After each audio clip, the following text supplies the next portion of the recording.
అందరికీ నమస్కారం. నా పేరు డాక్టర్ దీప్తి. నేను మిమ్స్ విజయనగరం మానసిక ఆరోగ్య విభాగంలో పనిచేస్తున్నాను. ఈ రోజు మనం పోస్ట్ పార్టం అంటే బాలింతలోని కలిగే మానసిక ఆరోగ్య సమస్యల గురించి తెలుసుకుందాం. ఈ సమస్యలు ఎలా ఉంటాయంటే post partum blues, post partum depression లేదా పోస్ట్ పార్టం సైకోసిస్ అనే పేర్లు మీరు అందరూ వినుంటారు. ఏమవుతుంది ఈ సమయంలో అంటే ప్రసవం అనే మేజర్ లైఫ్ చేంజ్ వల్ల చాలా మంది ఆడవాళ్ళకి కలిగిన శారీరక ఒత్తిడి వల్ల కానీ మానసిక ఒత్తిడి వల్ల కానీ విపరీతమైన హార్మోనల్ చేంజెస్ వల్ల కానీ లేదా పెరిగిన బాధ్యతల వల్ల కానీ ఇలాంటి మానసిక లక్షణాలు రావచ్చు. ఎలాంటి లక్షణాలు రావచ్చు అంటే అస్సలు నిద్ర పట్టకపోవడం లేదా విపరీతమైన కోపం రావడం, బిడ్డని అసలు పట్టించుకోకపోవడం, బిడ్డని ఎవరికి ఇవ్వకపోవడం ఎందుకంటే విపరీతమైన ఆందోళన ఉండటం వల్ల, లేదా ఇంకో రకమైన ప్రాబ్లం ఎలా ఉంటాయంటే భ్రాంతులు, అపోహలు, విపరీతమైన భయం, ఇలాంటి రకరకాల లక్షణాలు కనిపించవచ్చు. ఇలాంటి లక్షణాలు కనిపించినప్పుడు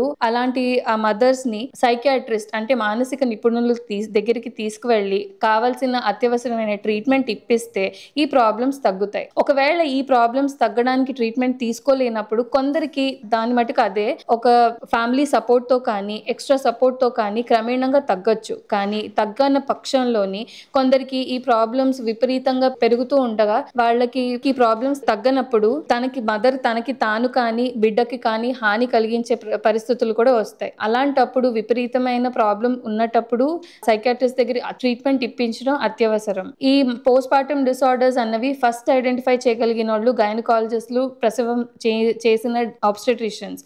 అందుకు ఏ డాక్టర్ దగ్గరికైనా ఫస్ట్ తీసుకువెళ్ళి చూపించడం ఇంపార్టెంట్. అక్కడి నుంచి సైకియాట్రిస్ట్ దగ్గరికి వచ్చి ట్రీట్మెంట్ తీసుకోవడం కూడా చాలా ఇంపార్టెంట్. Thank you.